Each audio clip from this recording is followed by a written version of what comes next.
Et 2022, le Premier ministre Samalou Kondé, les vice-premiers ministres, les ministres d'État, les ministres et vice-ministres se sont donné rendez-vous à la Cité de l'Union africaine pour une dernière réunion du Conseil des ministres en présentiel. Convoqué par le président de la République, Félix Antoine Tshisekedi Tshilombo, la 81e session du Conseil des ministres était une occasion pour lui d'échanger des vives voix, les vœux de nouvel an et de faire le point sur la gestion du pays pendant les 12 dernières années avec les Warriors.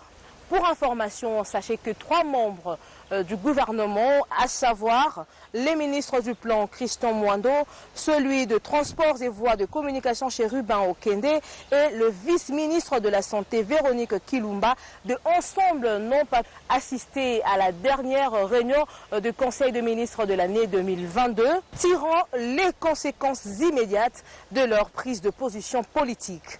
Par contre, 3 autres membres issus de la même obédience politique ont réitéré leur loyauté à servir la nation aux côtés du président de la République, Félix Antoine Tshisekedi Tshilombo. Il s'agit du vice-premier ministre Lutundula, le ministre Modeste Mutsinga et le ministre Steve Kondé. Absent du pays, Mohindo Nzangi avait déjà pris fait et cause en faveur du président de la République, Félix Antoine Tshisekedi Tshilombo, et de l'Union sacrée de la nation. Les 3 ministres, désormais démissionnaires, ne font plus partie du gouvernement Samalou Kondé. Leurs sièges désormais vacants seront attribués à d'autres Congolais loyaux à la vision du chef de l'État, Félix Antoine Tshisekedi Tshilombo. En ouvrant la réunion, le président de la République, Félix Tshisekedi, a confirmé la nouvelle du départ volontaire de ces 3 ministres.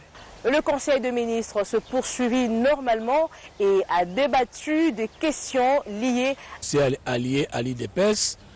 Moïse Katumbi, au regard de l'histoire de son parcours politique, aussi bien au PPRD avec Joseph Kabila, après avoir géré le pays pendant plus de 15 ans, qu'au niveau de son atterrissage au RASOP, force politique, à l'époque là, de l'opposition, nous avons retenu que Moïse Katumbi, c'est un allié politique, politicien versatile, qui a toujours des agendas.